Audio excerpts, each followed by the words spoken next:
আজ সকালের জলখাবারে ঘরে হয়েছিল ভিন্ডি ভাজা আর রুটি। আমার ছেলেটা আবার এরকম শুকনো খাবার একদম খেতে চায় না, ওর নাকি গলা দিয়ে নামে না। ওকে সবসময় একটু ঝাল ঝাল স্পাইসি জিনিস খুব পছন্দ। সকালবেলায় এত তাড়াহুড়ো লাগে, তারপর আবার যদি ওর একার জন্য আমি একটা সবজি করতে চাই তাহলে হয়ে যাবে সেটা বেশি।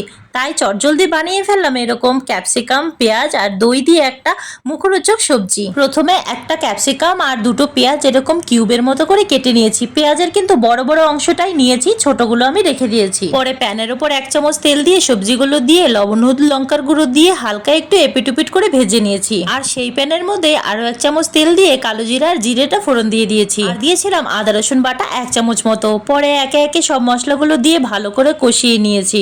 মশলাগুলো কষিয়ে যখন তেল ছেড়ে দেবে তখন আমি এখানে 5 চামচ মতো দই নিয়েছি, দইটা ফেটিয়ে এখানে ঢেলে দেবো। পরে সেই ভাজা সবজিগুলো দিয়ে একটু ঢেকে ঢেকে এপিটুপিট করে 5 মিনিট মতো রাখবো, তারপর কমপ্লিট হয়ে যাবে। তো চলো আজকে টাটা।